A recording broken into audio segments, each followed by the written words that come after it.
Aside from being a Chicago native, Cars.com is also based in Chicago. It was great to come to a conference like this and have an 11-mile commute today. I'm also been a media guy. I've been at this game, the media game, for 40 years. I spent more than 20 years at Tribune Company. The last several years, I launched a series of 9 startups in print, startups in TV, and most of all, startups and a focus on digital media. My digital resume goes back to 1989 when I was part of a team at Tribune Company that convinced management to invest in a digital startup called Quantum. Does anyone know what Quantum changed their name to? Quantum was America Online. So the good news is that I found my wife at America Online. The good news is I had a front row seat to watch the unveiling of what is the most phenomenal technology changing consumer behavior that we've seen in our lifetime. The bad news is I thought it was a stupid business and never put a penny in it, but we'll save that for another day. In my career, if there's been one constant, the guiding principle of how I've done business day by day, it's following the consumer and always putting the consumer first. And at Cars.com, I'm often quoted as saying, at Cars.com, consumer is king. That's because when you go where consumers are and you build experiences that are relevant to their behaviors, you win, and ultimately, so do all your advertisers win. The challenge, however, that we all face is the pace of change. Business today is virtually moving in dog years. Keeping pace with consumer shifts has never been more complex, and that's what we're going to talk about today.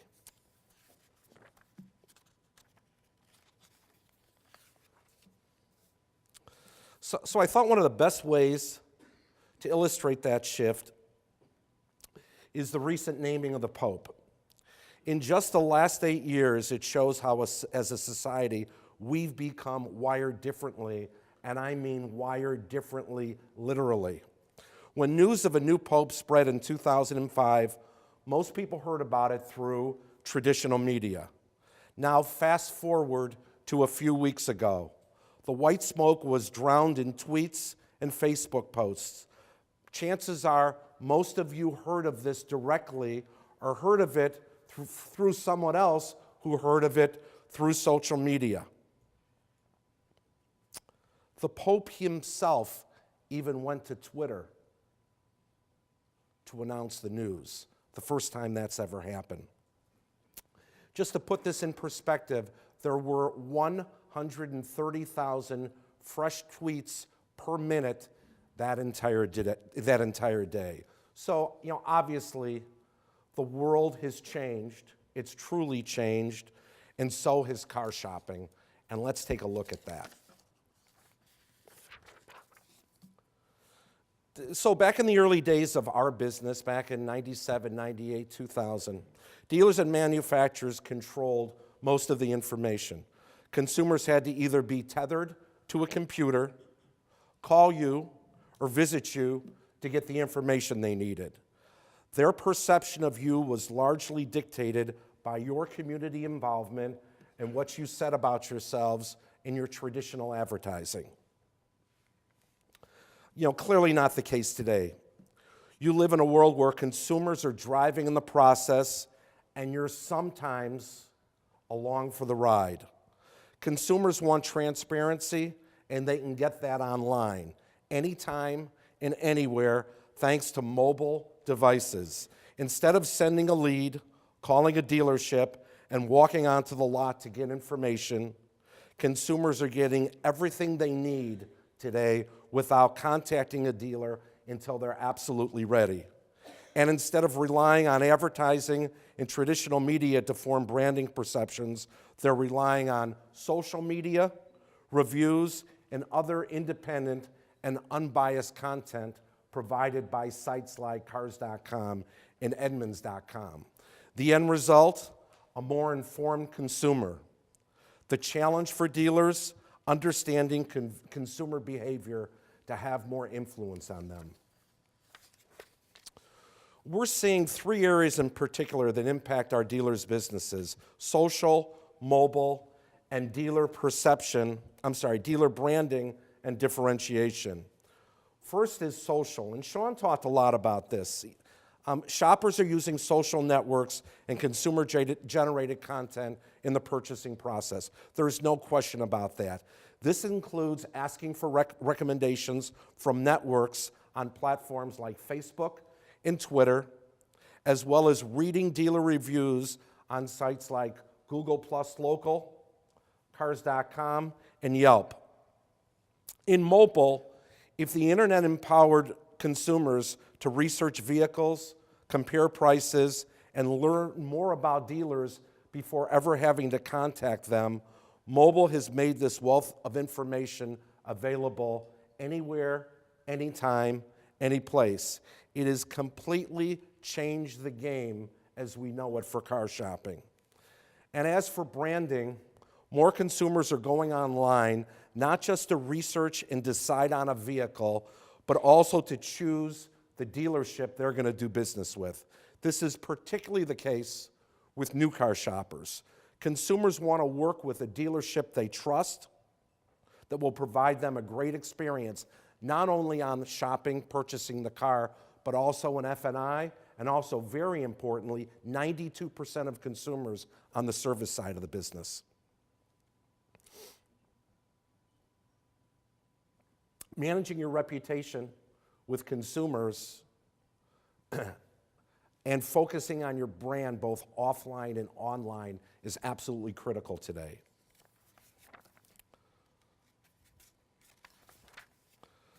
So a little bit more on Cars.com and how we're approaching this. You know, we try to practice what we preach with consumers first. If today's car shopper controls their own path, we're endeavoring to be with them every single step of the way.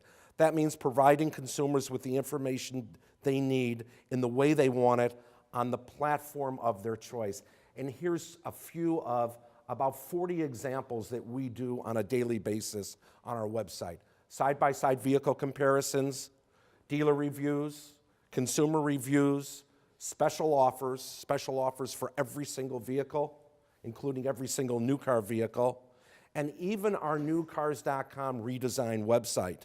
In every case, whether it's our wired desktop site or any of our mobile platforms, the branding message is consistent and the consumer experience is almost always the same. Making these shifts at Cars.com in the past 3 months has resulted in a 13% increase in consumers clicking in to research a specific car or read our expert reviews, showing that consumers are doing more than just looking at vehicles. They want to be informed, and we're giving them the opportunity to get informed across all the platforms. You all have the same opportunity to do the same thing with the same positive results. So, despite having the top-rated consumer-first experience, according to J.D. Power and Associates' recent top third-party website poll, and despite seeing steady audience gains and increases in activity on all platforms, shoppers today just aren't sending email and phone leads the way they used to. Yet this is still the long-standing metric that our industry is basing our website and websites like us, like Autotrader.com, on. If 90% of consumers who visit Cars.com are going to buy a car within the next 6 months, what do you think the 96% of consumers who aren't sending leads are doing? Folks, the lead train has left the station and the consumer is not on it. I'll share with you what I told my board in shifting the focus of Cars.com over the past 2 years. We can go out at cars.com and artificially bump up email and phone leads. We know clearly how to do that. I can change the way cars.com is designed to drive higher lead conversion. This will result in lower lead quality and the same lower lead quality that I know many of you are finding from some of the blind third-party new car lead sites. Unhappy shoppers, much, much lower conversion. Ultimately, artificially keeping leads growing means that I'm taking investment away from where I should be investing in the business, in the consumer experience, where you'll find the other 96% of consumers on cars.com. So what needs to happen? It's high time our industry tracks performance based on consumer behavior. Cars.com has always been an industry leader in defining value.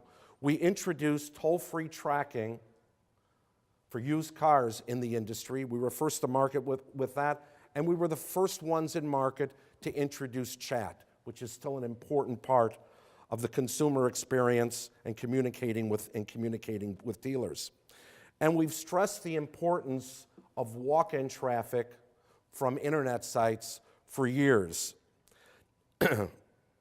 Now we're investing more in giving you the data you need to truly understand how we're influencing sales beyond the leads. The metrics we outline here, and we call this AACC, map back to the consumer and journey. Measuring your digital marketing in leads alone ignores the vast majorities of consumers and the activities they're taking. And it doesn't help dealers make decisions that move shoppers closer to purchase. So walk-in indicators are additional ways that car shoppers interact with your dealership and inventory without providing their contact information or without providing a lead. Monitoring these highly valuable consumer interactions can provide insights about your store's effectiveness at reaching local car shoppers. We've also been seeing a trend of shoppers performing more walk-in indicators than ever before. Again, another indication that consumers are doing the majority of their work online and going into the dealership when they're ready. All of these metrics up here on the board, we track and report to you on a daily basis at cars.com, just like all of the other metrics that we listed on the previous page. An example, mobile map to dealership is growing like wildfire. Cars.com is generating over 400,000 maps to dealership off of our Cars.com mobile sites, and the growth just continues and continues. I'd argue that this is your new invaluable lead. If a shopper on a mobile device is mapping directions to your store, it's a very strong indicator that they're likely going to be walking through your door. We're also providing other key mobile metrics, like how many mobile searches were conducted in the geographic vicinity of your dealership. These are also serious shoppers. In fact, many of them may be on your very lot or down the street at a competitor. This is actionable data that helps you understand how effective you are in reaching and influencing car shoppers. So 3 areas. So over the years, we've talked a lot about what we need to do to be successful closing email and phone leads. And while that continues to be essential, I'm not saying email and phone leads are done. They're just are dead. They're just not growing. And I want to commend all of you. You've done a great job building processes within your dealership to respond to consumers quickly. The fact is, it's just only one piece of success. The dealers who are really winning in internet and in digital sales are focusing on multiple points of influence. First, they're managing their reputation everywhere consumers are shopping for cars. Second, they're building a strong mobile presence and connecting the consumer experience they deliver on mobile, their websites, and advertising, and on their lots, all together as one full experience.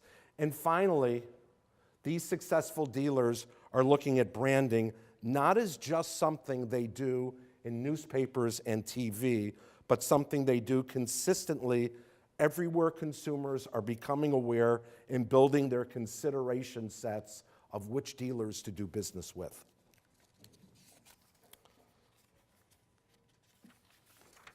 So a few years back when we introduced dealer reviews, we were first in the space on dealer reviews amongst third-party websites. We had some progressive dealers who saw the opportunity and jumped on it. Some of those dealers believe that dealer reviews is a big money saver. The head of the Fitzgerald Group in the Washington, D.C. area, which has hundreds and hundreds of reviews and is generally a highly rated dealer by consumers, the dealer principal told me that a critical review from a consumer is worth $100,000 in marketing to him. That's where he learns what he needs to fix to improve the consumer experience. This goes way beyond CSI scores. Your CSI scores don't influence future prospects to buy from you, and they don't help you fix what's wrong in your process or wrong in your store. I go around the country every 3 to 4 weeks, and I hold dealer roundtables. I meet with between 25 and 65 dealers for 3 hours, and we talk like we're talking here, and we talk about the industry. And one of the questions I always ask dealers, and I'll ask this audience, of those of you who are dealers, how many know the square footage of your dealer lot? Okay. The answer I found is that every dealer that I've spoken to not only knows the square footage, they know it down to the inch. I then ask them, how many of you know how many dealer reviews you have and what your score is? And the hands very, very quickly go down.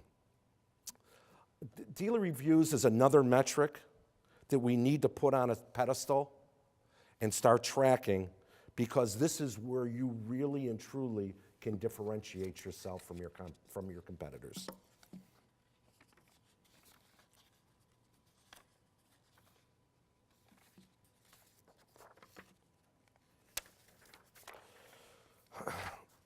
So you also have to optimize for mobile. Just look at this data from Cars.com. The actions consumers are taking on their mobile devices demonstrate they're much closer to purchase and deciding on the dealership they want to buy from. So first, as you look at where you put your media dollars, you need to go with partners that get you exposure at this critical point of influence.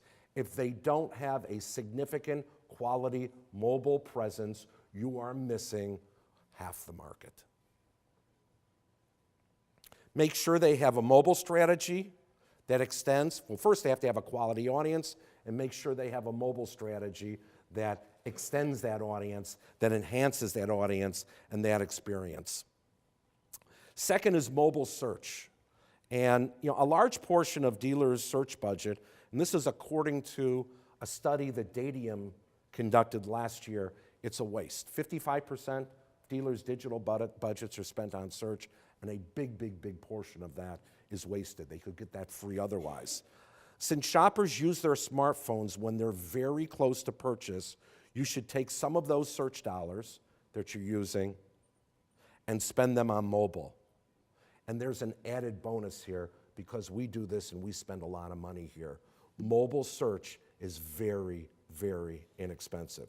It may not stay that way for a long time, but right now it's one of the best marketing investments, of course outside of Cars.com, that you can make with your dollars. The other advice I'd offer is to make sure you're connecting the experience on your lot with the experience the consumer is having on their smartphone while they're walking around your dealership, and that's 63% of them.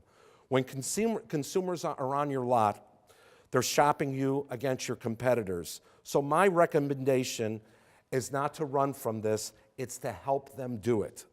First, if you have Wi-Fi at your store, let the consumer know how they can access it. Second, Help them get the information they need easily with in-store signage promoting your dealership URL, dealer reviews pages, and manufacturer webpage. And make sure your salespeople and your staff understands what you have posted in your dealership. There's nothing more embarrassing than to have all these signs posted around your dealership and ask one of the salesmen, so how do you guys rate on Yelp? And they shrug their shoulders and say, I don't know. So do it and educate. Also, these consumers are visiting your dealership after hours. Are you making it easy for them to schedule an appointment or to schedule a test drive?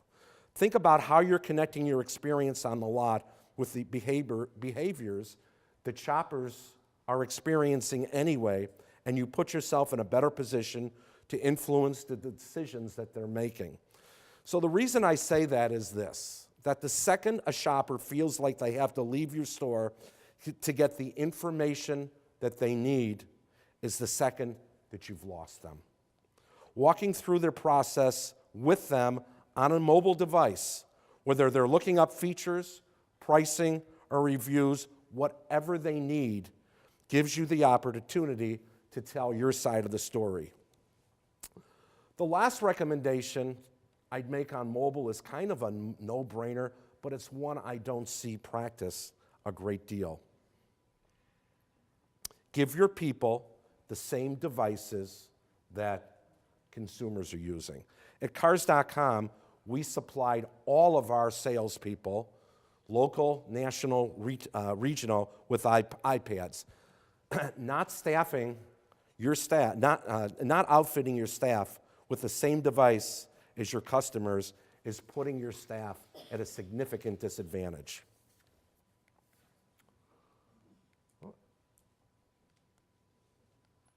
Got ahead of myself. So, the third point is dealership branding. Differentiating it and making sure it's consistent across all your channels. We so often think of traditional media as a brand building play and digital as a direct response play. We're finding that our top dealers are the ones who realize that shoppers become aware of their brand online as well as offline. Those dealers make sure they're consistent about who they say they are everywhere they are. A dealer out of the Detroit area who participated in pilot program for Power Drive, which is our newest product for franchise dealers, he shared this with me. He's not just focused on traditional media when it comes to branding. He's focused on connecting the dots across his marketing spend, be it in the newspaper, on TV, on his own website, or on Cars.com. Whether it's high-level brand awareness or promotional strategies to get people in the store that day, they're making sure the way their store gets in front of a shopper is consistent across the board. And they know digital advertising is every bit as effective to build branding as it is a direct response medium. These guys are doing it right because they all understand this. There are no such things anymore as an internet sale. Internet sales today are just sales, and that's because all customers are internet customers. So I thank you, and I will be happy to answer any questions you may have on your mind.